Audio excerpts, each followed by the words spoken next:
Message de Madame Catherine Vautrin, ministre des Armées et des Anciens Combattants, et de Madame Alice Ruffo, ministre déléguée auprès de la ministre des Armées et des Anciens Combattants. Le 11 novembre, la France écoute battre son cœur. Elle se recueille devant les noms de ceux qui ont donné leur vie pour que nous vivions libres. Elle se rassemble pour commémorer la victoire et célébrer la paix. C'était il y a 107 ans.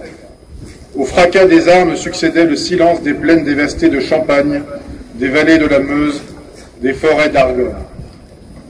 Ce silence portait le poids immense de ceux qui étaient morts durant 4 années dans les grandes batailles, couchés dessus le sol ou ensevelis sous la boue. 1 400 000 soldats tombés au champ d'honneur, autant de familles meurtries. 4 millions de blessés et de mutilés. Et parmi ceux apparemment indemnes, combien de nuits hantées par des terreurs sans fin. Chaque année, devant les monuments de nos communes, les générations se rejoignent.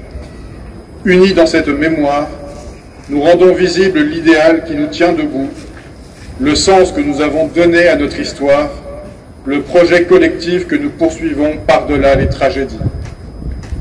Construire un ordre tel que la liberté, la sécurité et la dignité de chacun y soient garanties, selon les mots du général de Gaulle en 1941. Ce projet porte un nom, la République.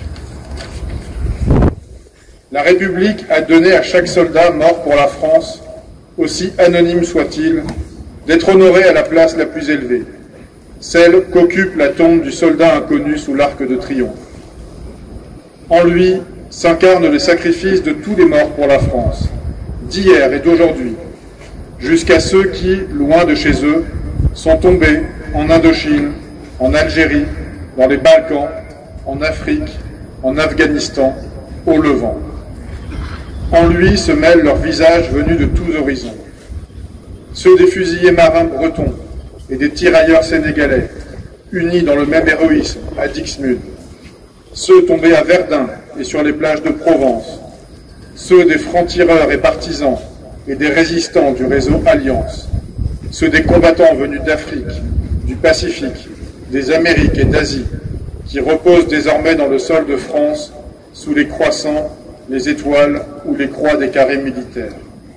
Ceux des incorporés de force alsaciens et mosellans, pris dans le drame intime de leur conscience. Ceux qui croyaient au ciel et ceux qui n'y croyaient pas. Sur ce soldat de tous les âges et de toutes les origines, la flamme du souvenir ne s'est jamais éteinte. Il y a 100 ans, en 1925, était organisé aux Invalides le premier atelier de confection du bleuet de France. Devenu le symbole de la solidarité avec le monde combattant, cette petite fleur qui poussait dans les tranchées témoigne de la force d'âme de la nation. Force d'âme qu'ont rappelé les commémorations du 80e anniversaire des débarquements, de la libération et de la victoire, dans une époque, la nôtre, où nous réapprenons que la guerre est possible. Assistant depuis Londres au péril qui pesait sur la survie même de la France, la philosophe Simone Veil offrait en 1942 une définition du patriotisme que chacun peut faire sienne. Le sentiment de tendresse poignante pour une chose belle, précieuse, fragile et périssable. Ce patriotisme demeure une nécessité vitale. Marc Bloch, l'homme des Lumières dans l'armée des ombres, en incarna l'exemple. Son entrée au Panthéon le 16 juin prochain, décidée par le président de la République, rappelle que l'esprit de défaite est toujours un poison mortel. La flamme qui l'animait fut une invincible espérance, l'espérance de ceux qui ont décidé d'être forts pour protéger ce qui est juste. Cette espérance que symbolisait déjà dans le ciel de Reims, le 11 novembre 1918, les tours restées debout de la cathédrale martyre. Le 8 juillet 1962, sous ses voûtes reconstruites, était scellée la réconciliation franco-allemande pour que l'Europe vive libre et en paix. Car là sera toujours l'espérance de la France, fidèle au sacrifice de ses anciens, à ses valeurs et à ses promesses, consciente de sa vocation universelle au service de la paix. Vive la République, vive la France.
Monsieur le Préfet, Messieurs les parlementaires, Monsieur le Général de Division du Pérou, commandant d'armes de la place de Tours, Madame la Conseillère Régionale, Monsieur le Vice-président du Conseil départemental, Mesdames et Messieurs les représentants des autorités civiles et militaires, Mesdames et Messieurs les élus, Mesdames et Messieurs les présidents des associations d'anciens combattants, Mesdames et Messieurs les porte-drapeaux, Mesdames et Messieurs les enseignantes, enseignants et nos élèves, Mesdames et Messieurs, chers concitoyens. Il y a 107 ans, à la 11e heure, du 11e jour, du 11e mois, le vacarme des canons s'est tu. Après 4 années d'une guerre totale, l'Europe tout entière pouvait enfin entrevoir la paix. À Tours, la nouvelle a soulevé la ville. Les cloches ont sonné, les drapeaux se sont levés, les foules ont dansé. La guerre était finie, enfin. Mais derrière la nièce, il y avait le deuil, des millions de morts, des villages effacés, des familles détruites, des vies brisées. Et parmi eux, des milliers de Tourangelles et de Tourangeaux. Nous sommes ici aujourd'hui pour leur rendre hommage à celles et ceux qui ont tenu, combattu, soigné, consolé, à celles et ceux qui, dans les tranchées, dans les ateliers, dans les foyers, ont, dans un certain sens, porté le poids du monde. Ici même, à Tours, la mémoire de la Grande Guerre se lit dans nos pierres et dans les noms de nos édifices, dans les murs de nos anciennes écoles transformées en hôpitaux, dans les usines où des ouvrières ont pris la place des hommes partis au front, dans la pierre de notre hôtel de ville où sont gravés les noms des 1836 Tourangeaux morts pour la France, et dans les symboles laissés par cette époque, le pont Wilson qui porte le nom du président américain venu en allié, et bien sûr la fontaine américaine érigée en 1933, non pas pour glorifier la guerre, mais pour honorer la ô combien nécessaire union entre les peuples. Ces lieux disent la mémoire, mais ils disent aussi la fraternité, la solidarité, la paix. Le 11 novembre 1918, c'est la victoire de la paix sur la guerre. Et c'est pourquoi, dès 1922, la République en a fait une journée nationale, un jour férié, un jour pour se souvenir et pour se rassembler. En 1925, la flamme du soldat inconnu s'est allumée sous l'Arc de Triomphe, sans être éteinte depuis. Elle veille sur tous ceux, connus ou anonymes, qui ont donné leur vie pour la France. Et depuis 2012, ce jour ne rend plus hommage seulement aux poilus de 14-18, mais à tous les morts pour la France, dans toutes les guerres, comme une chaîne ininterrompue d'engagement et de sacrifice au service d'une idée, celle de la liberté. Mais souvenons-nous, le 11 novembre n'est pas seulement un regard vers le passé, c'est une boussole pour l'avenir, car la paix n'est jamais acquise. Elle est un combat, un effort, un engagement de chaque jour. Jean Jaurès vous l'a rappelé, l'affirmation de la paix est le plus grand des combats. Un combat qui ne se mène pas seulement sur les champs de bataille, mais dans nos institutions, dans nos écoles, dans nos quartiers, dans nos manières de vivre ensemble et d'écouter celles et ceux qui pensent autrement. La paix, c'est aussi la justice. C'est la dignité accordée à chacune et à chacun. C'est la solidarité envers les plus fragiles. C'est la lutte contre le racisme, l'antisémitisme et la haine de celles et ceux qui sont nos sœurs et nos frères en humanité. La paix, c'est la fraternité, la sororité vécue, concrète, au cœur de notre République. La paix, c'est aussi l'Europe, née des cendres des deux guerres mondiales, construite sur l'idée simple et pourtant révolutionnaire que la coopération vaut mieux que la domination. C'est donc l'alliance des peuples libres contre les idéologies funestes du nationalisme. c'est la capacité à transformer le souvenir, les tragédies, en un projet d'avenir en commun. Aujourd'hui, dans un monde à nouveau secoué par les guerres, les violences, les replis, le 11 novembre nous appelle à la vigilance. Il nous rappelle que la paix n'est pas l'absence de conflit. Elle est un choix politique, un effort collectif et surtout un travail de justice. Et dans ce combat, chaque citoyen a sa part. Je veux saluer ici celles et ceux qui font vivre cette mémoire.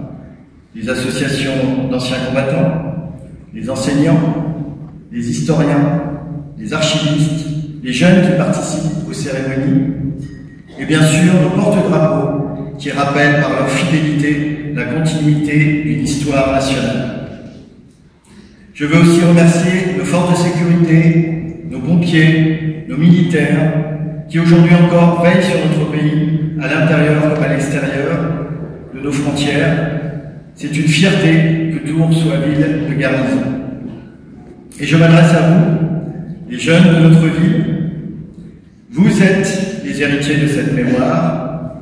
Vous êtes la génération qui doit la faire vivre autrement, par la culture, par le savoir, par les engagements citoyens, par la protection de notre planète.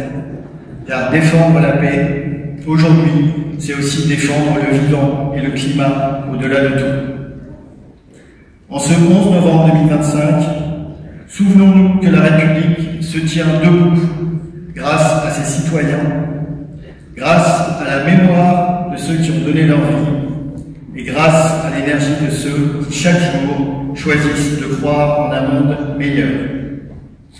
Faisons de Tours notre ville un lieu où l'on se souvient pour mieux avancer, où l'on honore la mémoire en construisant l'avenir, où la paix n'est pas un mot du passé, mais un projet vivant, politique et partagé. Vive la paix, vive la République et vive la France!